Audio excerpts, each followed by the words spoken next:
जैसे अनुराधा जोशी मैडम बैठे हैं हमारे साथ, उनके तरफ हाँ, में पोला था, क्योंकि तो उनका भी उन्होंने बहुत योगदान रहा है। हाँ, उन्होंने पूरन पोड़ी बना के उस समय पोले के समय हमने सब लोगों को पूरन पोड़ी वड़े, और उस समय का कंट्रीब्यूशन उनके तरफ था क्योंकि उनकी बेटी का जन्मदिन था, तो वो किए। और हम लोग क्रिसमस सेलिब्रेशन करते थे वहाँ पे, जितने भी लोग थे सबको बाकायदा कैप कोट सब पहना के केक कटिंग किया हमने। तो इस तरीके से वहाँ दीपावली पे हमने फराळ पैकेज डिस्ट्रीब्यूशन किए। मतलब हम लोग ने सारे त्यौहार भी उन लोगों के साथ ही मनाए। एक साल हमारे त्यौहार घर में ना होते हुए और वहाँ होते थे। दिवाली के दिन तो भाभी ने मतलब वो एक आइडिया जो दिया था फराळ डिस्ट्रीब्यूशन का, वो भाभी का ही था। सब हाँ, सब एक दिन पहले ही पूरा बनाया, उसकी पैकिंग करके दिए, 4 दिए, उसमें बालूशाही, चकली, चिवड़ा, ऐसा पूरा फराळ डिस्ट्रीब्यूशन हमने किया था। मेन मोटो था कि हमारे साथ लोग जुड़े, ताकि ज़्यादातर लोगों को पता चले कि क्या हो रहा है। कोई भी कंट्रीब्यूशन देता है तो ये सोचता है ना कि हमारा पैसा कहाँ जा रहा है, तो हम चाहते थे कि उन तक भी एक जो बोलते हैं ना पारदर्शिता, तो वो हमने एक ग्रुप भी बनाया था जिसमें हमने हिरकनी डोनर फैमिली करके रखा है। उसमें हम हमारा पूरा डेली का बजट्स भी बताते थे, इतना फूड पैकेट जाता है, इतना कंट्रीब्यूशन आता है, यानी ये एक तरीके का देखा जाए तो for the people by the people जो बोलते हैं ना, वो उस तरीके का एक प्रोजेक्ट था, जिसे मुझे एक्चुअली बहुत प्राउड फील होता है कि उस प्रोजेक्ट को करने का मुझे मौका मिला। और एक साल तक किसी को खाना पहुंचा सके हम, तो बहुत ज़्यादा प्राउड फील होता है उसके लिए। सही. अनुराधाजी, तुम्हाला विचारते मी की आता जे फूड डिस्ट्रीब्युशनचा विषय निघाला आणि त्यांनी आता खास पुरणपोळी आणि वडे हे जे तुम्ही दिलेलं आहे, दान केलेलं आहे, त्याबद्दल आपण काय सांगाल? आणि त्या दिवशी पोळा होता आणि माझ्या मुलीचा वाढदिवस होता, आणि एक मनात आलं असं की आपण तर पुरणपोळी खातोच आहे, आपण वडा पुरणाची पोळी तर आपल्या घरी आपण आवडीने खातो, पण जे गरीब लोक आहेत की ज्यांना काहीच मिळत नाही, जे काही खाऊ शकत नाही, घरी करू शकत नाही, तर आपण त्यांच्यासाठी काहीतरी करावं बाबा म्हणून माझ्या मुलीच्या वाढदिवसाच्या निमित्ताने आम्ही, मला वाटते 300 आम्ही पुरणाच्या पोळ्या त्या दिवशी तिथे वाटले होते. हां, 300 पुरणाच्या पोळ्या आणि वडे, आणि खूप चांगला मला त्या दिवशी तिथे रिस्पॉन्स मिळाला. आणि बरेचसे असे लोक होते की त्यांनी आम्हाला म्हटले की आम्ही लहानपणी जी पुरणाची पोळी खाल्ली ती आज खातो आहे म्हणून. आणि असे एक जण अशी फॅमिली होती की घरून चांगले होते, पण त्यांच्या घरी करणारं कोणी नव्हतं, तर त्या दिवशी त्यांनी तिथनं पुरणाच्या पोळ्या नेल्या, ते म्हणे आज आमच्या घरी पोळा म्हणून राहिलेला आहे. असे बरेच जण होते तिथे. खरंच खूप मोठं योगदान. ती गोष्ट छोटी आहे, पण तुम्ही स्वतःला तर तो काम करताना आनंद मिळवलाच आणि त्या लोकांना देखील आनंद दिला. खरंच आणि खूप छान. याच्यामागे ही सगळी आयडिया द्यायला स्नेहाभाभी होत्या, आणि माझ्या स्वतः सासूबाईंनी पण मला ही आयडिया दिली की असं काहीतरी तू कर की त्याच्यामुळे लोकांनाही खायला मिळेल या सगळ्या गोष्टी, त्यांनाही एक आनंद मिळेल सणाचा. बरोबर. छान. अमृताजी, तुम्ही रणरागिणी हिरकणीचं पूर्ण जे अकाउंटिंगचं काम आहे ते बघता, कारण की कोणतीही छोटी मोठी संस्था असली की त्यात आर्थिक बाजू बघणं अतिशय महत्त्वाचं असतं, तर आपण हे कसं सांभाळता, काय सांगाल? कोणतीही संस्था सुरू करण्याआधी ती आपल्यापासून सुरू झाली पाहिजे.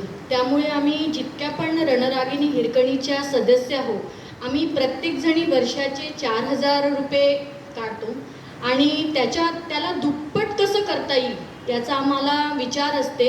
कारण आमचे प्रोजेक्ट जे आहे ते खूप मोठमोठे आहेत. जसं सिमरन स्नेहानी सांगितलं, ऑक्सिजन सिलेंडर, भूखे का भोजन, क्रिकेट टुर्नामेंट, आमचं लेवल तर इतकं वाढून जाते की ते बजेटच्या बाहेर जाते. त्याच्यामुळे आम्हाला त्याला दुप्पट कसं करता येईल म्हणून आम्ही एक रणरागिणी हिरकणीची VC पण चालवतो, आणि त्याच्यातूनच आम्ही एक गट पण चालवतो. त्याच्यामध्ये आम्हाला फक्त मुद्दल वापस करावं लागते, व्याज नाही भरावं लागत. आणि मग जे आमचे मोठे मोठे प्रोजेक्ट्स होतात त्याला आम्ही काही स्पॉन्सर्स पाहते.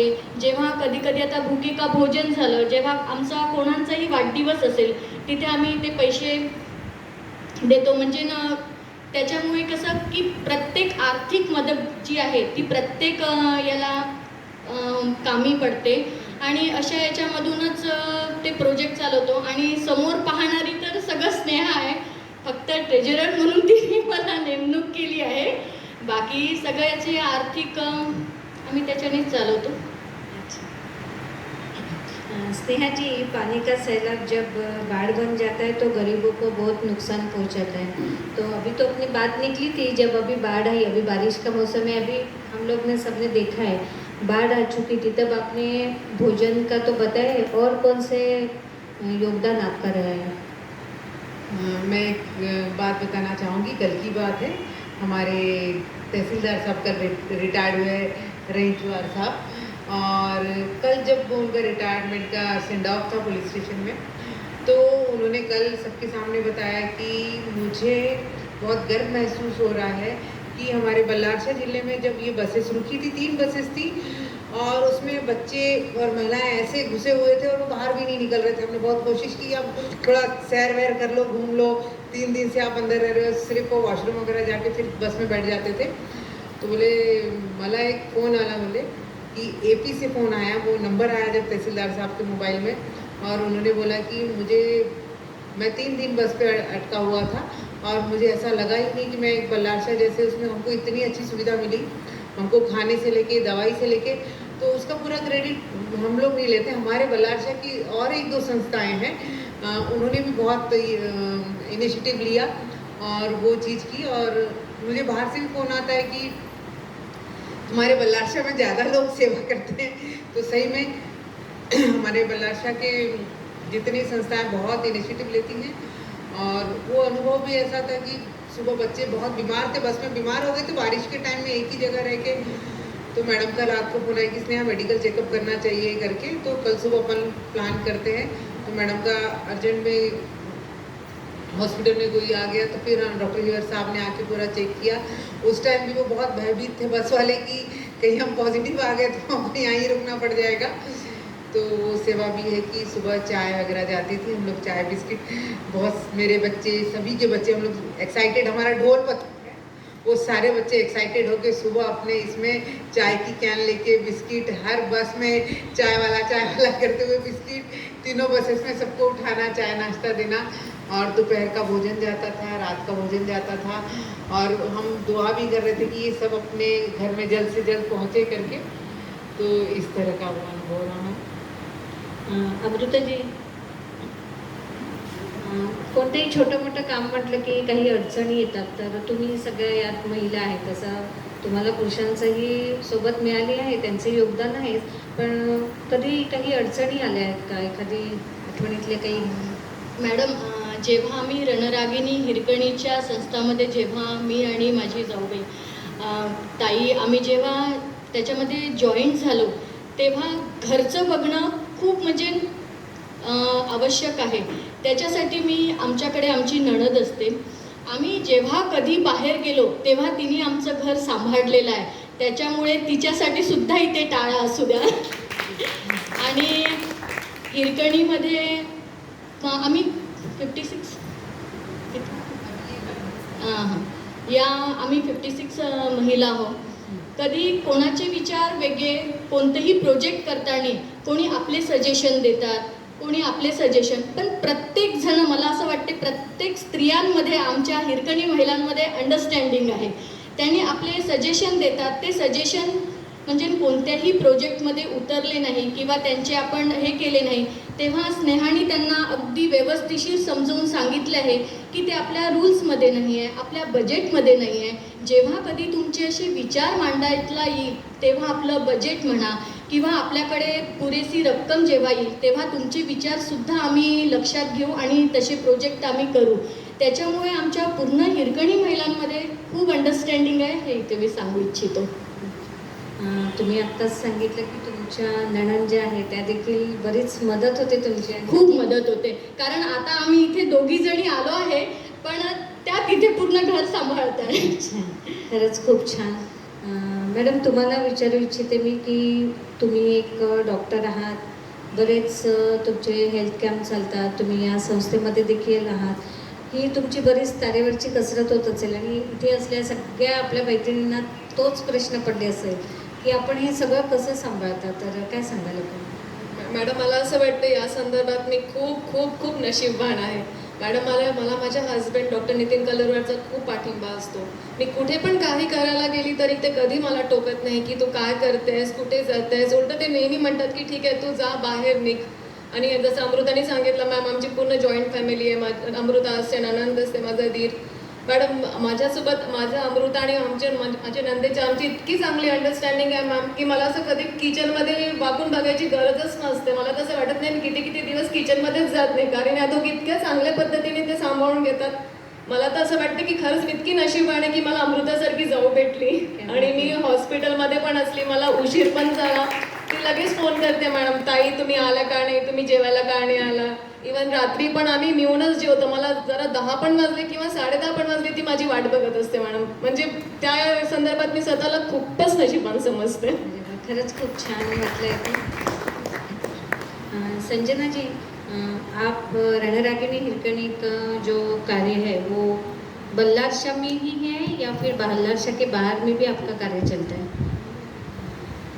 हमारी संस्था का जैसे कि बनाने का पर्पस ही ये था रणरागिनी हिरकनी का कि हम अपने शहर में वो सुविधाएं प्रोवाइड कर सके जिनकी हमको कमी दिख रही है. कहीं ना कहीं अपनी अपनी एक जिम्मेदारी पूरी करें ताकि समाज में कुछ उत्थान हो. तो बेसिकली हम लोग का मेन पर्पस यही रहता है कि अपने शहर में जो भी ज़रूरतें हैं उसको फुलफ़िल करना. बट जैसे कि आजकल मीडिया का ज़माना है, सोशल मीडिया के थ्रू कहीं भी स्प्रेड हो जा रहे हैं मैसेज सब चारों तरफ ही. तो हर तरफ से जहाँ तक हम लोग कर सकते हैं हर मदद करते हैं. दूसरे क्षेत्रों में भी, बल्लारपुर के बाहर भी. हालांकि ऑक्सीजन सिलेंडर का जो हमारा प्रोजेक्ट रहा है ये तो बहुत ही वनी, भद्रावती, मेरे ख्याल से गढ़चांदूर तक भी गया था, सिंदेवाही, वहाँ तक भी ऑक्सीजन सिलेंडर हमारे बहुत दूर दूर तक भी गए थे. तो ये इस तरह से है कि प्रोजेक्ट पे डिपेंड करते हैं. खाना तो हम अपने एरिया में ही दे पाएंगे. ऑक्सीजन सिलेंडर दूर तक गए. कोविड काल में जैसे ऑनलाइन प्रोजेक्ट्स बहुत सारे हुए, तो उसमें तो मैं यहाँ पे बोलना चाहूँगी इंडिया के हर कोने के बच्चे शामिल हुए थे और महिलाएं तंबोला खेलते थे. वो गेम्स और कंपटीशन, ऐसे कंपटीशन, ड्राइंग कंपटीशन इतने ढेर सारे हुए थे. इतना अच्छा प्रोत्साहन मिला था बच्चों को और हमको भी कि हाँ ऐसा करना चाहिए.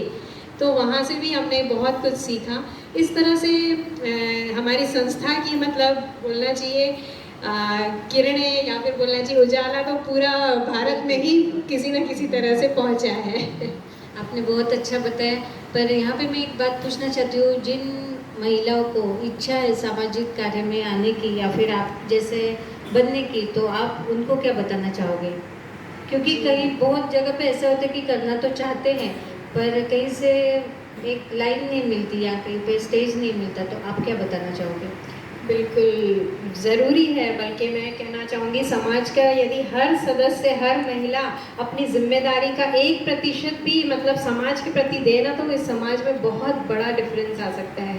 तो हर किसी को एक कदम आगे अपने घर परिवार गृहस्थी कैसी ऐसी चीज़ है ना कि उससे बाहर निकलना बड़ा ही मतलब एक अपने निजी जो बोलते हैं ना फ़ायदे के अलावा बाहर का जो हम देखना चाहते हैं कि हम दूसरे की मदद करना चाहते हैं, ये भावना बहुत कम लोगों में होती है. और वो जज्बात ही मेन है जो हमारे क्षेत्र में हम जैसे यहाँ पे मौजूद हैं. तो हम सबके अंदर सब विभिन्न कलाओं में या अपने अपने जगह पे परफेक्ट हैं, बट सबके अंदर एक चीज़ ही कॉमन रहेगी कि सबके अंदर जज्बा है कुछ समाज के प्रति अपनी जिम्मेदारी पूरी करने का. तो इस तरह का अगर जज्बा कोई भी महिला रखती है तो हमारे ग्रुप में भी उनके लिए मोस्ट वेलकम. बट ये है कि एक जैसे घर परिवार में एक स्त्री सामंजस्य बना के तालमेल से बैलेंस से चलती है, उस तरह से हमारे इस परिवार को भी वैसे ही बैलेंस में रखना बहुत बहुत ज़रूरी है. एक सामंजस्य, एक तालमेल, हम सबके बीच में वो अंडरस्टैंडिंग बन चुकी है. हम चाहेंगे कि जो भी इस तरह इस क्षेत्र में और आगे आने चाहिए महिला, तो कम से कम ये कि उसके दिल साफ होना चाहिए, समाज के लिए कुछ करना चाहती है और एक आपसी तालमेल ज़रूर रखना चाहिए उसके अंदर. बहुत इस तरह से वो आगे आ सकती है. अमृताजी, मला एक विचारायचं इथे की जेव्हा एखाद्या प्रोजेक्टची तुम्ही तयारी करता, कोणाच्या मनात एखादा प्रोजेक्ट करायचा विचार येतो, त्यावेळेला तुमची प्रोसेस कशी असते? कारण की तुम्ही सगळ्या महिला आहात आणि महिलांचे प्रत्येकाचे, मगाशी आपण जो विषय घेतला की प्रत्येकाचे विचार वेगवेगळे असतात, तर ती प्रोसेस कशी असते? जसं संजना भाभींनी सांगितलं, घर चालवायला एक सामंजस स्त्री, सामंजस बायको, सामंजस आईची आवश्यकता असते. तसंच आमच्या हिरकणी प्रोजेक्टमध्ये कोणतंही कार्य करताना आम्ही प्रत्येकी कोणतेही प्रोजेक्ट राहू तर 4 स्त्रिया म्हणजे प्रोजेक्ट डायरेक्टर म्हणून आम्ही त्यांची निवड करतो. आणि म्हणजे त्या प्रोजेक्टचे असतात तर सगळेजणच इन्व्हॉल्व असतात, पण 4 जण जे आहे ते ते त्याची पूर्ण तयारी बघतात. त्यामुळे त्यांचा एक कॉन्फिडन्स वाढतो आणि त्यांच्यामध्ये एक जे लपलेले गुण असतात की आपण मागे आहोत ते अगदी समोर येतात आणि पूर्णच प्रोग्राम ते सक्सेसफुली करतात. त्यामुळे अजूनपर्यंत आम्हाला कोणताही म्हणजे प्रोजेक्ट घेताना असं कधी जाणवलं नाही की आमचा प्रोजेक्ट इथे या लोकांमुळे हे होऊन राहिला आहे. कारण म्हणतात ना, एक नारी सब पे भारी तसंच आमची इथे सगळ्या हिरकणीची एकता आहे. त्यामुळे सगळे प्रोजेक्ट जे आहे ते आमचे सक्सेसफुलीच पार पडतात.